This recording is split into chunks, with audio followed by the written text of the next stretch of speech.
ऊपर खड़ा अक्षत अंगड़ाई ले रहा था। जैसे ही उसकी नजर मीरा पर पड़ी, उसने पाया कि मीरा उसे ही देख रही थी। दोनों की नजरें मिली तो मीरा ने मन ही मन कहा, मीरा, यहाँ रहना है तो इनसे दूरी बनाकर रखनी पड़ेगी।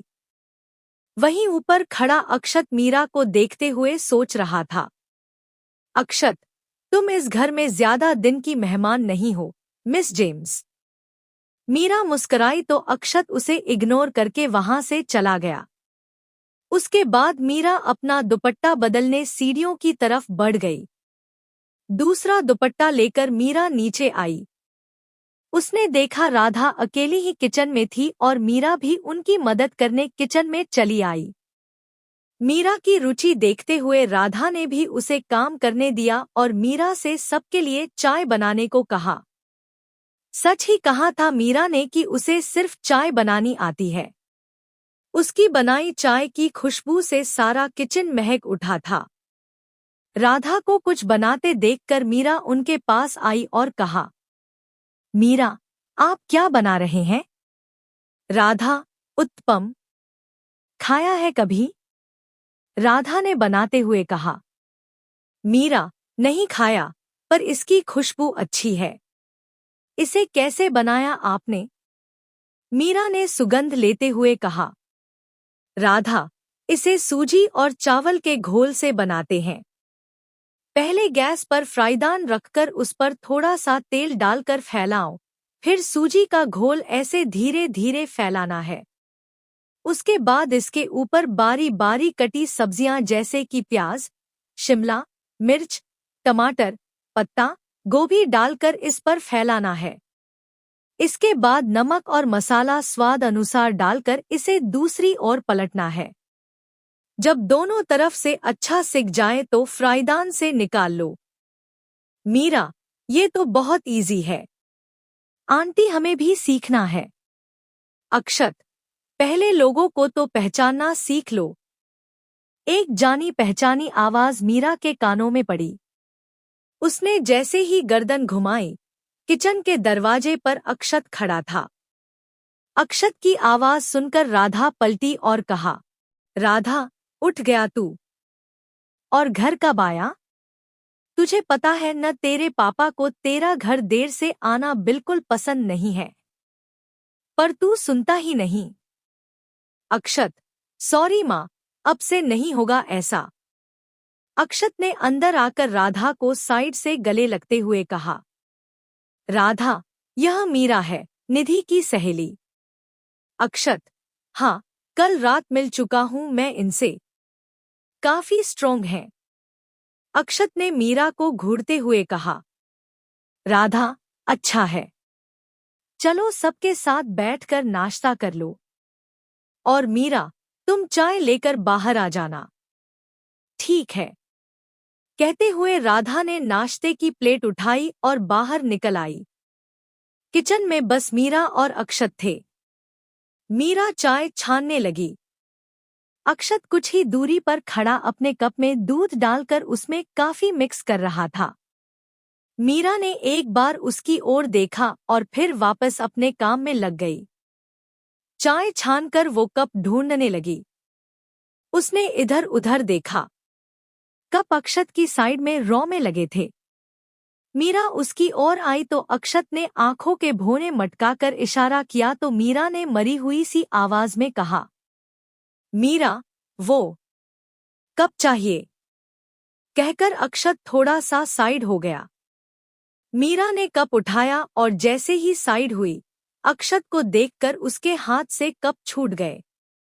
लेकिन कप नीचे गिरते इससे पहले ही अक्षत ने उन्हें अपने दोनों हाथों में कैच कर लिया। मीरा की जान में जान आई तो उसने कहा, मीरा, थैंक यू। अक्षत ने अगले ही पल कप नीचे गिरा दिए। मीरा डर गई। उसे समझ नहीं आया कि वह क्या करे। कप गिरने की आवाज सुनकर राधा अंदर आई और कहा, राधा, क्या हुआ? कुछ गिरने की आवाज आई थी। अक्षत, माँ, वो इनके हाथों से कप छूट गए और टूट भी गए। अक्षत ने मासूम बनते हुए कहा। जबकि सच तो कुछ और था। मीरा क्या कहती? अगर कहती भी तो कौन भरोसा करता? उसकी रोनी सूरत देखकर राधा ने बड़े प्यार से कहा, राधा, कोई बात नहीं, कब और आ जाएंगे। तुम नाश्ते के लिए चलो, चाय मैं ले आती हूँ। अक्षत, सुना तुमने? माँ ने कहा है कि कब और आ जाएंगे। मीरा, हम। मीरा ने राधा से कहा और जैसे ही जाने लगी, अक्षत ने अपना कप उठाया और उसके पास से गुजरते हुए कहा, Akshat, I just had thank you. Akshat वहां से निकल गया और मीरा मन ही मन उसे कोसते हुए बाहर चली आई। बाहर डाइनिंग टेबल पर सभी मौजूद थे। मीरा भी आकर चुपचाप निधि के बगल में बैठ गई। दादी, नींद ठीक से आ गई थी न मीरा? मीरा, जी। मीरा ने नजरें झुकाए हुए कहा, क्योंकि मीरा के बिल्कुल सामने दादी के बगल में अक्षत बैठा था। वो फिर से किसी मुसीबत में बिल्कुल नहीं फंसना चाहती थी। तभी दादू ने कहा, दादू और छोटे जनाब, आज तुम नाश्ते की टेबल पर क्या कर रहे हो? आज से पहले तो कभी नहीं देखा तुम्हें यहाँ। अक्षत दादाजी का ताना समझ चुका था, क्योंकि आज से पहले न तो वो कभी इतना जल्दी उठा था और न ही नाश्ते के लिए नीचे आया था। रघु अक्सर उसका नाश्ता ऊपर ही लेकर जाता था। अक्षत, दादू, आज जल्दी उठा तो सोचा सबके साथ नाश्ता कर लूं। दादू, अरे बेटा, आज क्यों? रोज आया करो। परिवार के साथ बैठकर खाने का अपना ही मजा है। राधा सबके लिए चाय ले आई। उसने अक्षत को छोड़कर सबको चाय दी और सबकी प्लेट में नाश्ता परोसकर खुद भी चाय लेकर बैठ गई। दादू ने जैसे ही एक घूंट भरा, कहा, दादू, वाह, आज की चाय बड़ी स्वादिष्ट है। बहू, सच में पीते ही मन खुश हो गया। राधा, पापा, आज चाय मैंने नहीं बल्कि मीरा ने बनाई है।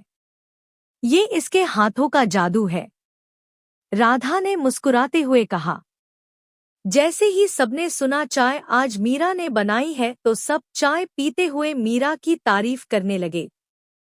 अर्जुन ने तो फटाफट अपनी चाय खत्म भी कर दी और कहा, अर्जुन, माँ, मुझे एक कप चाय और चाहिए। राधा ने सुना तो हैरानी से अर्जुन की ओर देखा और फिर उसे एक कप चाय और दे दी। अक्षत बैठा बैठा अर्जुन को घूर रहा था। तभी दादी ने कहा, दादी, अक्षत, तुम भी चाय पीकर देखो, बहुत अच्छी बनी है। अक्षत, मैंने अभी नशा करना शुरू नहीं किया है। अक्षत ने कॉफी पीते हुए कहा। अर्जुन, चाय में नशा होता है, किसने कहा? और मीरा ने तो वैसे भी अच्छी चाय बनाई है। अक्षत, हाँ तो आप लोग पियो, मुझे नहीं पसंद। कहते हुए अक्षत उत्तपम खाने लगा। सभी चुपचाप नाश्ता करने लगे। मीरा और निधि नाश्ता करने के बाद उठकर कमरे से अपनी बुक्स और बैग्स ले आईं। अर्जुन ने देखा तो कहा, अर्जुन, निधि, मैं उधर ही जा रहा हूँ। चलो तुम दोनों को भी छोड़ देता हूँ। निधि, आपकी तबीयत ठीक है न भैया? निधि ने अर्जुन के माथे को हाथ लगाकर कहा। अर्जुन, हाँ, क्यों? निधि, आज से पहले तो आपने कभी नहीं कहा। निधि, कॉलेज छोड़ देता हूँ। फिर आज अचानक। निधि की बात सुनकर अर्जुन झेप गया। अब बेचारा कैसे कहता कि वो कॉलेज मीरा की वजह से जाना चाहता था। उसने निधि से कहा, अर्जुन, मुझे सच में उस साइड काम है, तुम्हें जाना है तो जाओ। कहते हुए अर्जुन जाने लगा तो निधि ने रोकते हुए कहा, निधि, अरे रे भटिया, मैं तो मजाक कर रही थी। अब चलो, जल्दी देर हो जाएगी। अर्जुन, बस 2 मिनट में अपना बैग और फोन लेकर आता हूँ। कहते हुए अर्जुन चला गया। निधि बाहर जा चुकी थी।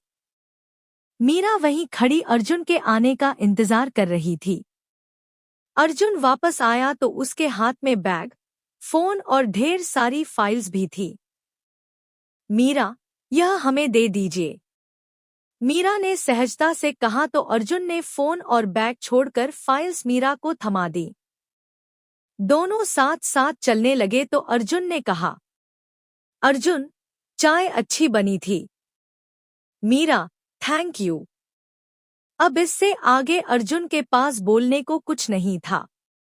निधि बाहर आकर पहले ही गाड़ी में पिछली सीट पर बैठ चुकी थी। अर्जुन मुस्कुराया और आगे बढ़कर मीरा के लिए दरवाजा खोला। लेकिन मीरा बैठती उससे पहले ही अक्षत आकर बैठ गया। अर्जुन, तुम कहाँ? अर्जुन ने अपने सपनों के पुल को टूटते देखकर कहा। अक्षत, वो आगे मुझे यूनिवर्सिटी छोड़ देना। अर्जुन, तू बाइक से चला जा। अक्षत, नहीं, वो मेरे दोस्त इंतजार कर रहे हैं। वहां से मुझे बाहर जाना है। उनके पास गाड़ी है। बाइक कहाँ खड़ी करूंगा? अर्जुन ने मीरा के लिए पीछे का दरवाजा खोला और बैठने का इशारा किया। खुद आकर ड्राइवर सीट पर बैठा और सीट बेल्ट लगाते हुए कहा, अर्जुन, पापा को बताया अपने बाहर जाने के बारे में? अक्षत, चिल ब्रो, पापा के आने से पहले घर आ जाऊंगा मैं। अब चलो, मुझे लेट होना बिल्कुल पसंद नहीं है। अर्जुन ने गाड़ी स्टार्ट करके आगे बढ़ा दी।